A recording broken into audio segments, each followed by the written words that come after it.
Bismillahirrahmanirrahim. Assalamualaikum warahmatullahi wabarakatuh. Alhamdulillahi rabbil alamin. Hamdan katsiran thayyiban mubarakan fihi.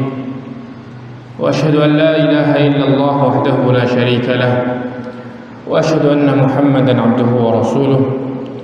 يا أيها الذين آمنوا اتقوا الله حق تقاته ولا تموتن إلا وأنتم مسلمون فإن خير الحديث كتاب الله تعالى وخير الهدي هدي محمد صلى الله عليه وسلم وشر الأمور محدثاتها وكل محدثة بدعة وكل بدعة ضلالة وكل ضلالة في النار.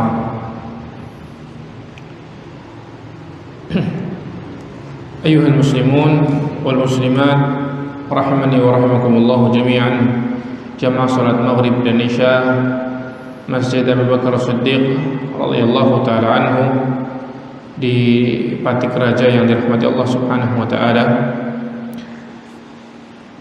Sesungguhnya Allah Subhanahu wa taala menentukan ada perkara-perkara yang suci dan perkara-perkara yang najis, dan kita belajar dari hal-hal tersebut, bersama-sama belajar dalam rangka mengetahui hal tersebut, sehingga tidak salah menilai sesuatu yang suci dianggap najis atau sebaliknya menganggap najis sesuatu yang suci. Nah, an-najasah dan ahkamnya, hukum-hukumnya. An-najasah, ya, pengertiannya apa itu najis. An-najasah kalau dari secara bahasa sesuatu yang qadarah, sesuatu yang menjijikkan. Secara istilah adalah ain mustaqdaratun syar'an, benda, barang yang dianggap jijik secara syariat, itu yang najis. Ada pendapat lain mengatakan segala perkara yang haram untuk dimakan bukan karena perkara tersebut sesuatu yang mulia,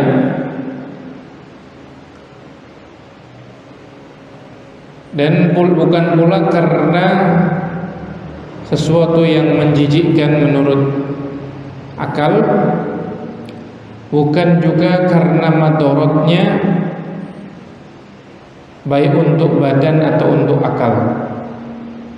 Maksudnya perkara tersebut diharamkan bukan karena mulia, bukan karena dianggap jijik oleh akal kita, bukan karena madorot, maka itu najis. Itu menurut sebagian para ulama, mereka mengatakan najis itu seperti itu.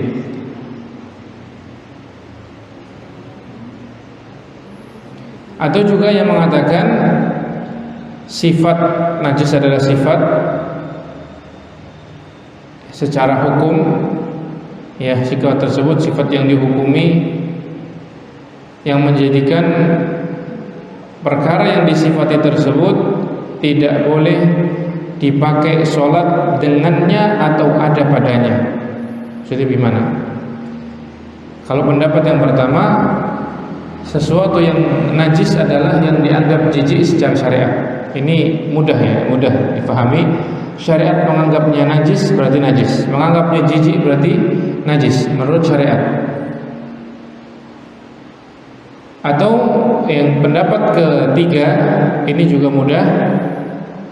Perkara tersebut dianggap najis kalau tidak boleh dipakai sholat, atau tidak boleh ada bersinggungan dengan sholat.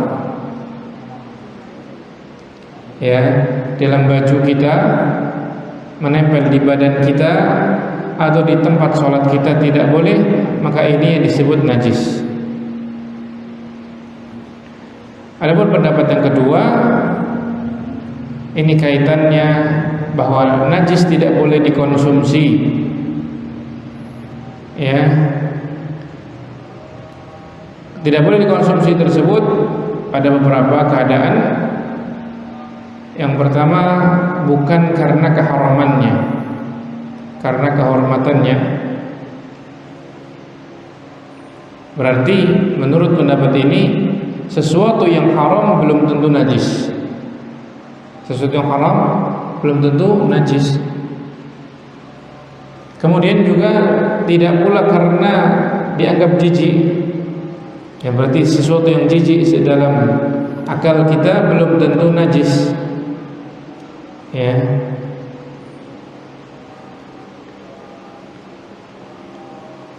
Wala lidarariha, dan tidak pula madaratnya untuk badan atau untuk akal. Jadi sesuatu tersebut dianggap haram karena sifat najisnya semata, ya, bukan karena yang lain.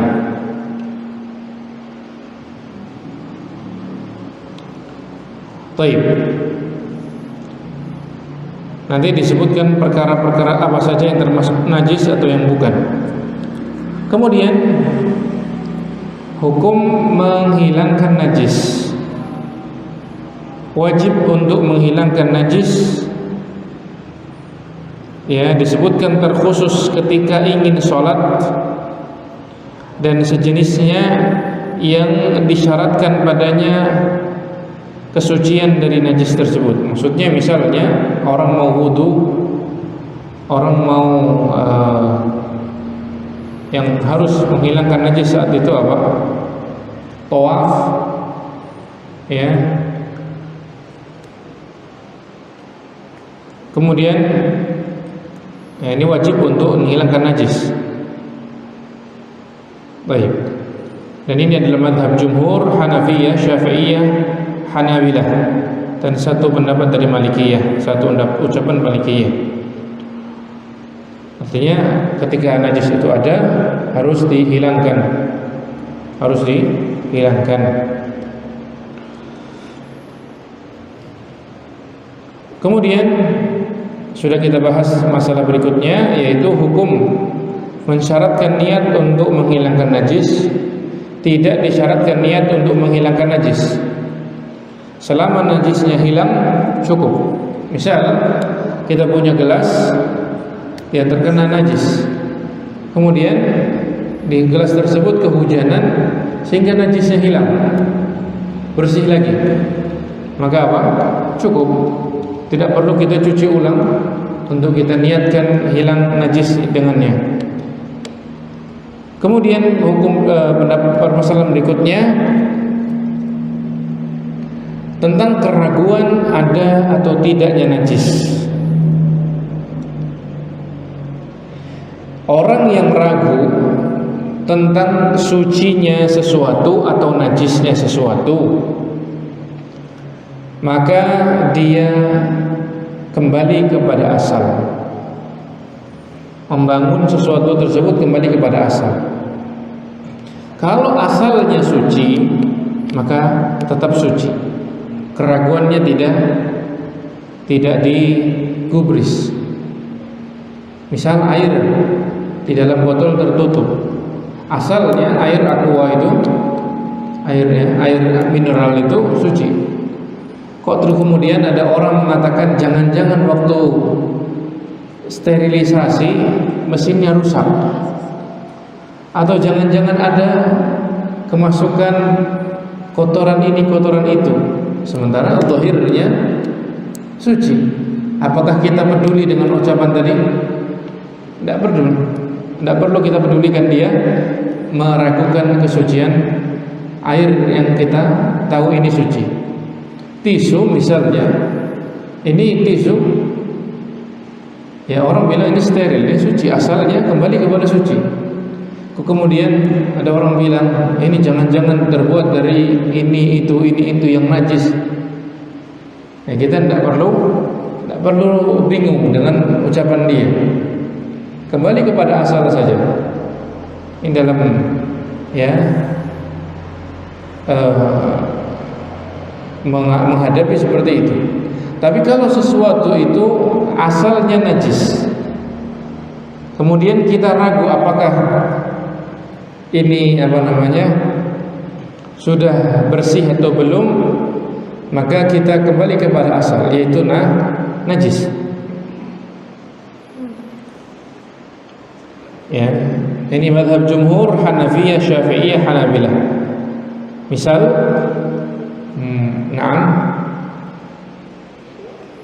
kita tahu di kamar pasien misalnya ada tempat membuang air kecil dari semacam botol begitu, pispot ya. Kemudian sudah lama nggak dipakai, kita ragu ini suci atau belum. Ya, sementara baunya mungkin masih ada dan lain sebagainya, maka kita kembali kepada asalnya bahwa itu memang barang dipakai untuk najis. Ya, barang tersebut dipakai untuk najis, maka kita hukumi najis, kita cuci dulu baru kita pergunakan. Misal kembali kepada kepada asal. Kalau asalnya suci, kembali suci, kita anggap suci.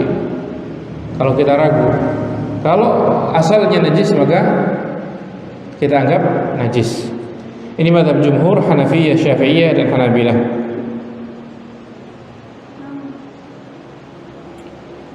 Taib. Berikutnya masalah lain,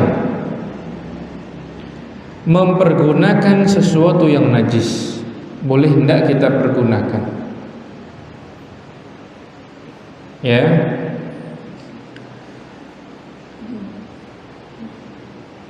mazhab Syafi'iyah dan satu pendapat Malikiyah, dan yang diisyaratkan oleh Imam Ahmad dalam satu riwayat darinya, dan juga sebagian salaf dipilih oleh Imam Tabari, Imam Taimiyah, dan Syekh Utsaimin, bahwa boleh memanfaatkan barang najis selain untuk makan, minum, dan berpakaian. Maksudnya gimana? Ini kaitan dengan hadis ya, Rasulullah SAW mengingatkan tentang keadaan orang-orang Yahudi yang mereka dilarang untuk makan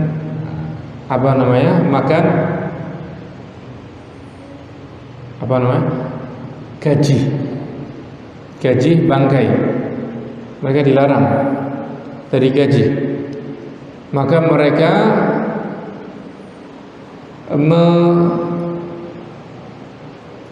melelehkannya, kemudian mereka menjualnya dan mereka makan hasilnya.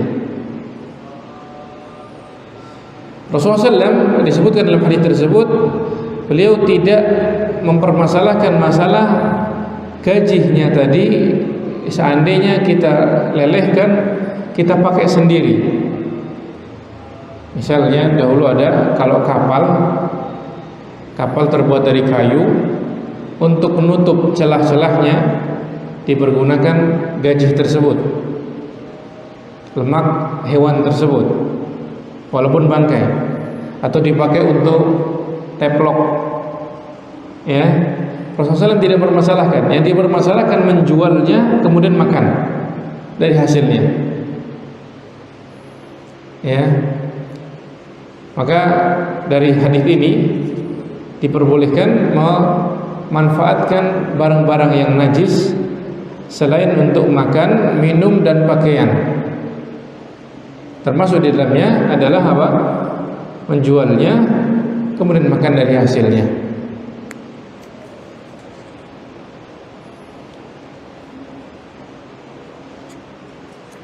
Baik. Perkara berikutnya, masalah berikutnya, fasal yang kedua, al-ayanun najisah wa ghairi najisah. Barang apa saja yang najis dan apa saja yang tidak najis. Yang pertama, kencing Ya, al-baul air kencing, wal ghaid ya kotoran yang keluar dari belakang, yang keluar dari anak Adam, dari manusia. Sesuatu yang keluar dari dua jalan, dari kencing atau BAB, dari anak Adam, maka itu najis. Dinukil ijma', kesepakatan para ulama, oleh Ibnu Hazm Al-Andalusi, Al-Imam Ibnu Qudamah Al-Maqdisi, dan Imam Nawawi, menukil ijma' BAB dan buang air kecil najis. Baik. Masalah yang kedua, masalah kencing anak bayi yang perempuan dan laki-laki.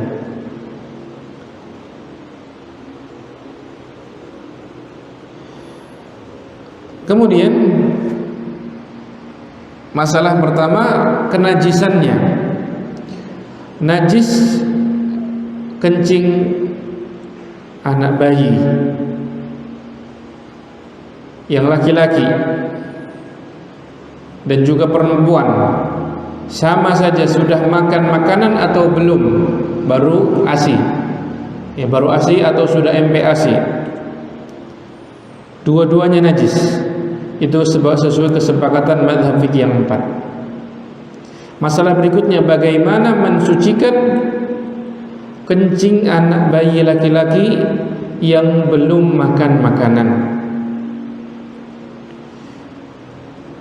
Cukup untuk mensucikan air kencing laki-laki bayi yang belum makan makanan, baru minum air susu ibunya, untuk diciprati, disemproti dengan air, tidak perlu dicuci. Ya, ini bayi laki-laki yang belum makan makanan. Ini mazhab Syafi'iyah, mazhab Hambali. Sebagian salaf dipilih oleh Ibn Daqiq al-Aid, Syaukani, Syekh Ibn Baz, Syekh Utsaimin. Ya, kalau anak bayi laki-laki kita ngompol selama belum makan makanan, maka ompolnya tersebut cukup diciprati saja. Ya, itu sudah dianggap suci, sudah dianggap suci. Dan gak harus hilang semua, kan diciprati apa? Biasanya gak langsung meresap, ya, gak apa-apa. Adapun kalau perempuan tetap dicuci. Ini perbuatan Rasulullah SAW, ya, dan juga ucapan beliau. Ketika anak bayi laki-laki, maka diperciki saja cukup. Kemudian najis yang berikutnya dan yang tidak najis. Masalah berikutnya, masalah kotoran hewan dan kencing hewan. Yang pertama, kotoran hewan yang tidak boleh dimakan dagingnya dan juga kencingnya bagaimana. Misalnya singa, terus apalagi yang tidak dimakan dagingnya, burung pencakar seperti burung rajawali, burung elang, ular, kotorannya bagaimana. Kemudian keledai juga tidak boleh dimakan bagaimana. Kencing dan juga buang air, ya, kotoran hewan yang tidak dimakan dagingnya najis. Kesepakatan mazhab fikih yang 4. Ya, kencing dan kotorannya najis kalau tidak boleh dimakan dagingnya. Yani hewan-hewan yang haram, kotorannya najis, baik itu buang air besarnya atau kencingnya. Berikutnya masalah kotoran hewan yang boleh dimakan dagingnya, begitu juga air kencingnya. Kambing, sapi, unta, kuda, kancil hewan buas bukan? Kan ya? Bukan buas dia, hewan liar tapi tidak buas. Kemudian apa yang boleh dimakan lagi? Kijang, kemudian hiena, Ya, burung, umumnya burung selain burung-burung yang bencakar tadi, ayam, bebek dan sejenisnya, kotorannya gimana?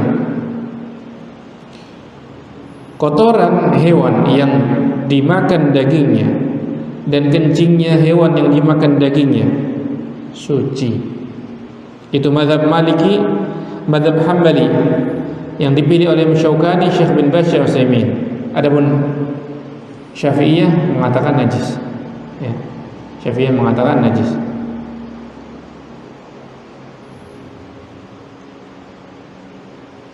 Dalilnya apa?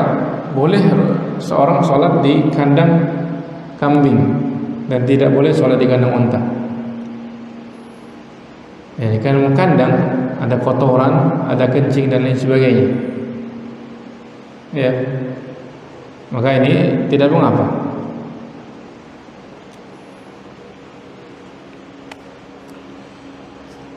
Ya, maka kalau misalnya ada ayam masuk masjid kemudian buang kotoran, cukup dibersihkan tempat tersebut.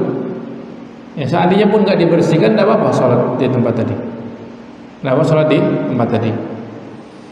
Lapangan biasa buat angon kambing, apakah perlu kita bersihkan semua kotorannya kemudian baru sholat id di atasnya? Tidak. Langsung sholat id, tidak apa-apa. Ya, tidak mengapa. Ini mazhab Maliki, mazhab Hambali. Kemudian masalah berikutnya tentang mani. Mani adalah sesuatu air ya yang keluar dari laki-laki dan perempuan ketika syahwat memuncak dan dia terpancar. Kalau warnanya mani laki-laki warna putih dan kental. Kalau mani perempuan warnanya kuning dan ya tidak kental. Dan setelah mani keluar biasanya diikuti dengan futur, ya, badan itu lemas, ya, dan baunya unik, ya, baunya ada bau yang khas. Maka ini gimana hukumnya? Ini adalah asal penciptaan manusia, ya. Mani itu hukumnya suci. Mani itu suci. Mazhab Syafi'iyah, Hanabilah dan juga mazhab Zahiriyah, sebagian salaf dipilih oleh Ibnu Mundir, Ibnu Hazm, Ibnu Taimiyah, Ibnu Baz, Utsaimin. Mereka mengatakan mani itu suci. Nah, kalau misalnya mani najis, bagaimana? Kita najis asalnya? Baik. Dan Rasulullah SAW ketika pakaian beliau terkena mani, sudah cuci. Kalau sudah kering dikerik itu saja. Kalau belum, kalau tidak maka diciprat cukup.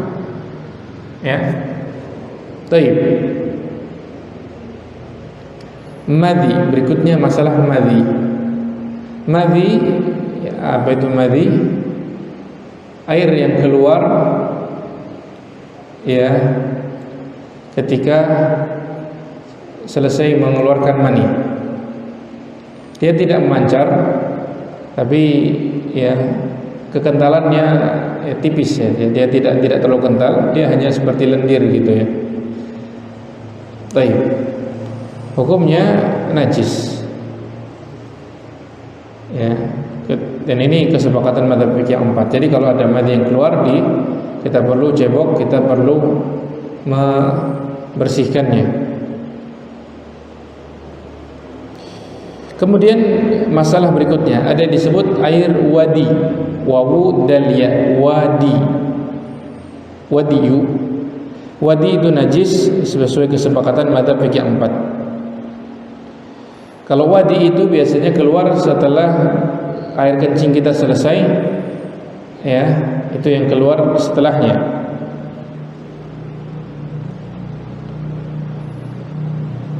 Ya, ini kesepakatan fikih yang 4, mazhab fikih yang 4, maka dia najis. Berikutnya masalah kelembapan yang keluar dari kemaluan seorang perempuan. dari farjinya, dari vagina ya, bukan dari tempat kencing. Ya, misalnya keluar lendir dari farjinya, keputihan atau sejenisnya, mazhab jumhur Hanafiyah,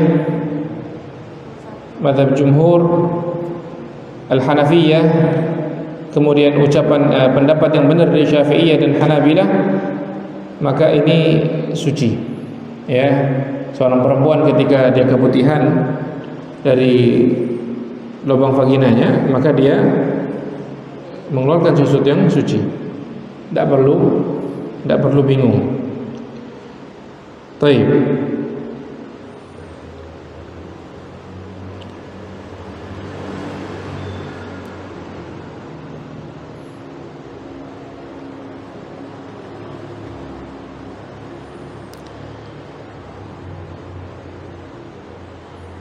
Ya, ini lihat kita baca perincian menurut pendapat Hanafiyah.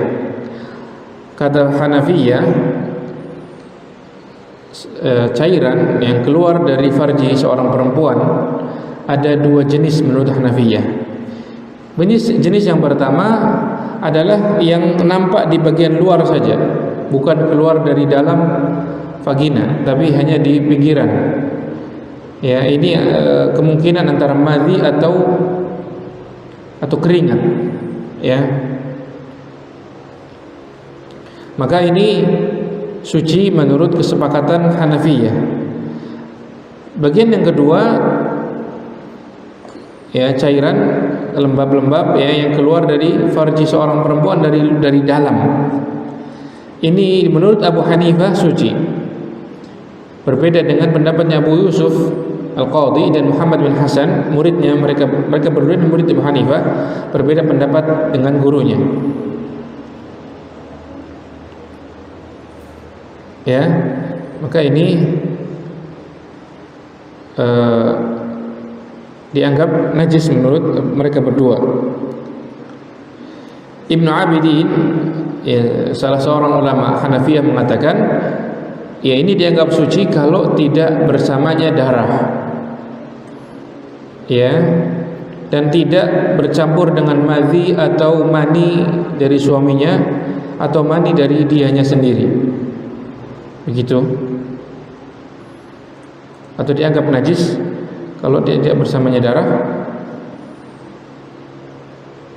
Allah Ta'ala alam, ini perlu dimurajaah kembali. Yang jelas bahwa mazhab mereka, kalau sekedar lembab-lembab yang ada di kemaluan seorang perempuan dianggap suci. Masalah berikutnya tentang muntah. Ya, muntahannya. Muntahan anak Adam dianggap suci menurut sebagian Malikiyah, dipilih oleh Syaukani, dipilih oleh Albani dan Utsaimin. Tapi sebagian para ulama menganggap, ya, muntahan itu najis karena dia mirip dengan yang keluar dari belakang. Ya, karena dia sudah diproses oleh perut seperti yang keluar di belakang. Itu dua pendapat dari para ulama, namun penulis condong kepada pendapat yang mengatakan bahwa dia suci. Kemudian masalah yang ke-9 tentang darah. Bagaimana hukum darah? Darah anak Adam dan darah hewan. Darah yang al-masfuh itu keluar dengan terpancar, yang keluar dari manusia atau hewan najis. Ya, darah kambing yang disembelih, darahnya. Manusia misalnya ada hukum pancung, darah yang keluar darinya, ya, dia dianggap najis. Dinukil ijma' oleh Ibn Abdul Barr, Ibn al-Arabi, Ibn Rushd, Imam Qurtubi, Imam Nawawi, Ibn Hajar, dan bahkan Imam Ahmad, Ibn Hazm menukil ijma' juga kalau itu banyak. kalau itu banyak. Tapi kalau misalnya cuma luka sedikit keluar, ya, kemudian apa namanya, atau mungkin bernanah kemudian dicuplik, ya, kemudian keluar, maka ini sebagian para ulama mengatakan itu dimaafkan.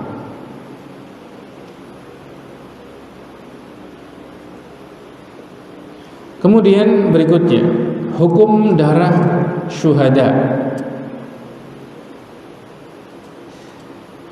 Darah seorang syuhada suci. Seorang yang mati syahid fi sabilillah, darahnya suci selama kondisinya seperti itu, belum berpisah dari dia, maksudnya keluar masih di lukanya dia.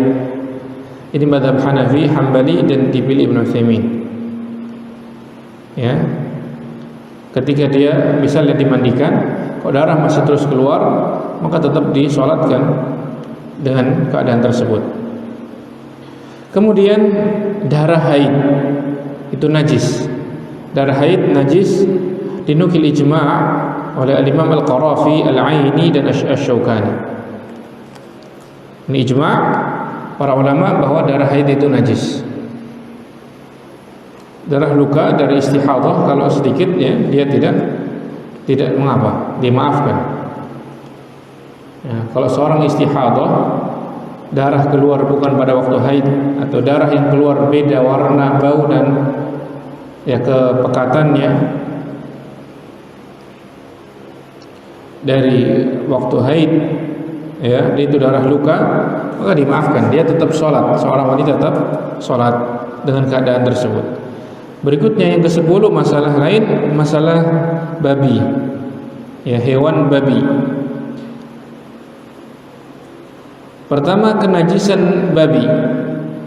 Najisnya babi adalah najis bendanya, barangnya, di semua bagiannya.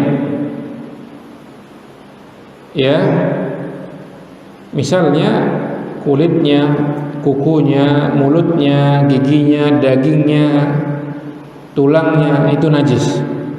Sampai sesuatu yang terpisah darinya, seperti misalnya keringatnya, liurnya. Ini mazhab jumhur Hanafi, Syafi'i, Hambali, dan satu pendapat Malikiyah mengatakan kenajisannya. Bagaimana berikutnya, masalah bagaimana mensucikan dari kenajisan babi. Najisnya babi dicuci seperti barang-barang najis yang lain.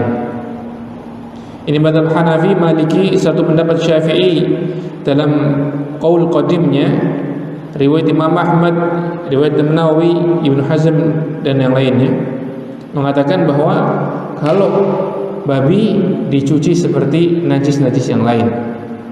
Nanti beda dengan anjing, ya, beda dengan anjing.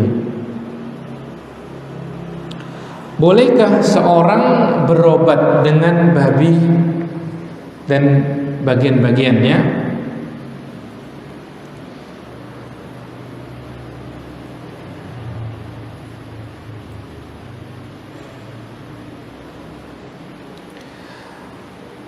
Berobat dengan babi dan bagian-bagiannya tidak boleh.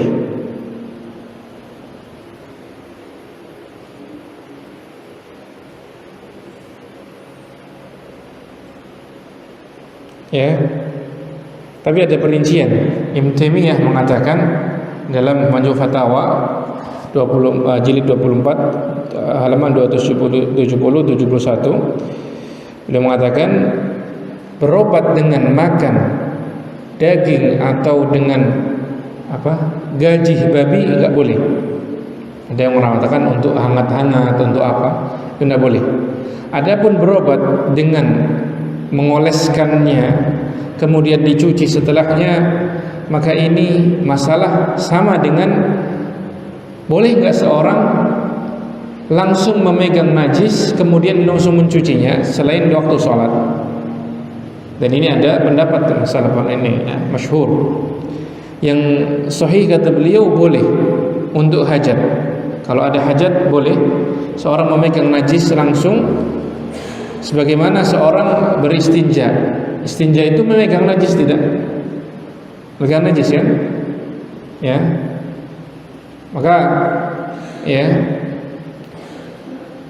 dengan memegang najis tersebut kemudian dia sucikan lagi, dia cuci tangannya, ini boleh. Dan apa yang diperbolehkan untuk hajat, maka tentunya boleh untuk berobat dengannya. Maksudnya seandainya ada salep, ya itu permisalannya, gambarannya ada salep. Salep tersebut ada campuran babi, ya. Kemudian dia oleskan untuk obat luar, tidak dimakan. Kemudian dia cuci setelahnya. Ini hukumnya boleh menurut Ibnu Taimiyah rahimahullah ta'ala. Karena ini kaitannya adalah memegang najis kemudian mencucinya lagi, membersihkannya lagi. Boleh tidak? Beliau kiaskan dengan istinja, cebok. Orang cebok megang najis tidak? Kemudian apa? Dia cuci lagi, bersihkan lagi, ya. Kalau begitu ini hajat, ini berobat, diperbolehkan. Baik. Namun mazhab jumhur Hanafiyah, Malikiyah, Hanabilah dan satu pendapat Syafi'iyah mengatakan tidak diperbolehkan. Masih banyak ini. Adzan dulu ya. Seperti biasa kita adzan dulu.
Baik.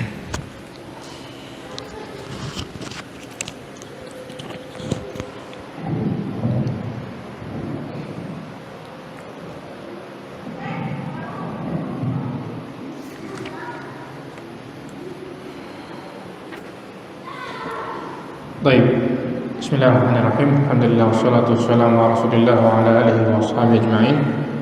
Amma ba'd. Masalah yang berikutnya yang ke-11 tentang anjing. Tentang anjing. Yang pertama, najisnya anjing.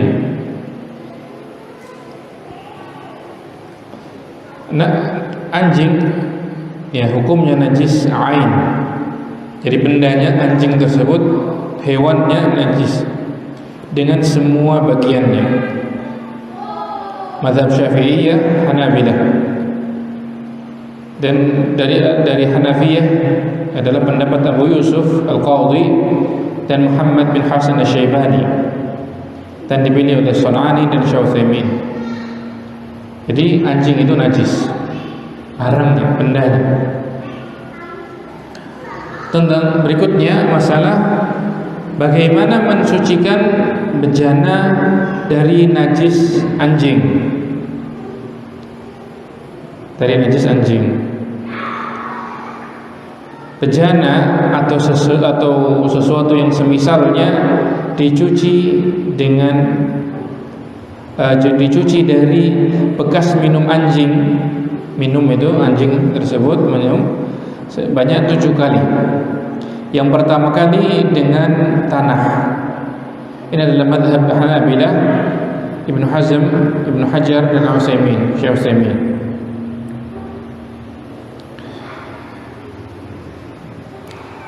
Ini ada perincian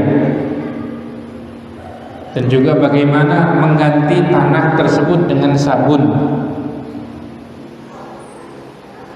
Paham nggak? Kalau misalnya sekarang baju kita putih, kebetulan ada anjing lewat, dia ngendus-ngendus, kita nggak bisa ngindar, terkena jilatannya. Ya kalau juga semua sekedar ngendus, nanti bagaimana? Kita lihat. Ibnu Taimiyah rahimahullah mengatakan, kalau tempat yang terkena jilatan anjing tersebut ternyata berbahaya itu artinya menjadi madarat atau berubah warnanya atau rusak karena tanah, tidak wajib mempergunakan tanah di salah satu pendapat yang paling sahih, ya. Dan cukup ya untuk membersihkan tempat tadi, menggantikan tanahnya adalah al-ushnan dan sabun, semacam pasta atau gel, ya, atau semisalnya di salah satu pendapat yang kuat. Jadi beliau mengatakan boleh mengganti tanah tersebut dengan sabun, dan ini lebih bersih tentunya, ya. Di saat ini tanah tersebut diganti sabun. Dan Syekh Utsaimin ditanya tentang masalah kalau di perbatasan atau di pemeriksaan polisi,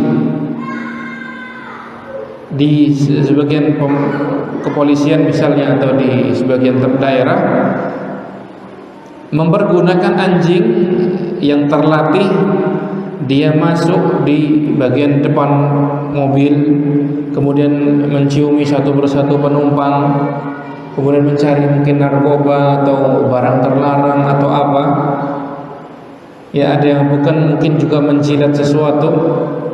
Apakah kursi-kursi, baju-baju, tempat-tempat yang dicium anjing atau dijilat anjing itu najis? Beliau mengatakan adapun sekedar mencium tidak. Kalau sekedar mengendus ini tidak. Endusan ini tidak termasuk. Kenapa? Tidak keluar darinya ludahnya. Adapun kalau menjilat, maka keluar dari si anjing tadi ludah tersebut. Kalau mengenai baju atau semisalnya, maka dicuci 7 kali. Dan kita tidak katakan yang awal dengan tanah harus begitu, karena bisa jadi akan rusak. Tapi kami katakan boleh mengganti tanah tadi dengan sabun atau sesuatu dengannya, sesuatu semisalnya yang bisa menghilangkan. Dan itu cukup dicuci 7 kali bersama sabun tadi. Itu dalam kitabnya Liqa Al-Bab Maftuh jilid 49 184. Ya, ini sampai sini dulu ya, tentang barang yang najis dan yang tidak najis. Yang ke-11 yaitu tentang masalah anjing, di mana anjing itu najis dan pencuciannya dengan 7 kali dicuci. Kalau tadi babi cukup dicuci sekali seperti najis yang lain, tapi anjing 7 kali. Yang pertama dengan tanah. Kalau tidak bisa tanah atau akan berbahaya, merusak yang kita cuci, maka kita cuci dengan sabun atau semisalnya. Itu cukup. Itu yang kita bahas untuk malam hari ini. Semoga bermanfaat. Mungkin ada pertanyaan 1 atau 2 terkait yang kita bahas. Itu cara mencucinya 7 kali itu dengan 7 ember yang berbeda atau seperti apa? Anda misalnya pakai siraman ya cukup 7 kali siram, pakai keran ya ketika 7 kali usap 7 kali itu dikatakan 7 kali. Cukup. Kita mudah agama kita, tidak harus dari semua sumur yang berbeda, tidak harus. Apalagi anjing di sekitar kita. Kalau setiap jilatannya harus kita cuci seperti itu, bagaimana? Susah. 7 kali usap cukup, ya. Salah satunya diusap dengan sabun, ya. Moga.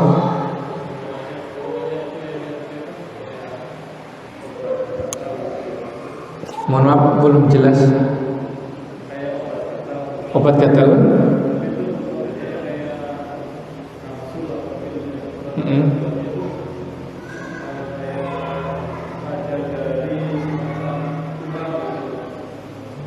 Itu dimakan atau kalau dimakan sama dengan makan ular?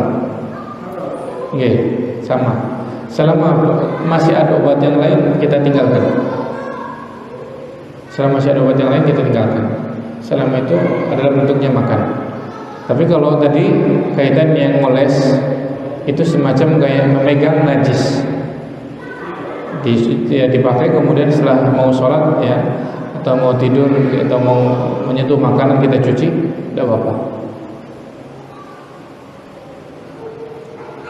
Monggo. Ya pun. Kita tutup ya. Mudah-mudahan bermanfaat untuk kita semua dan kita mengetahui hal ini bukan untuk bersulit tentunya, tapi untuk mengetahui hukum Allah Subhanahu wa taala. Dengannya kita bisa beribadah kepada Allah Subhanahu wa taala dengan sebaik-baiknya. Subhanakallah bihamdika asyhadu an la ilaha illa anta astaghfiruka wa atubu ilaik. Allahumma inna nas'aluka ilman nafi'an wa rizqan thayyiban wa 'amalan mutaqabbala. Allahumma shalli wa sallim ala nabiyyina Muhammad wa ala alihi wa sahbihi ajma'in. Wassalamu alaikum warahmatullahi wabarakatuh.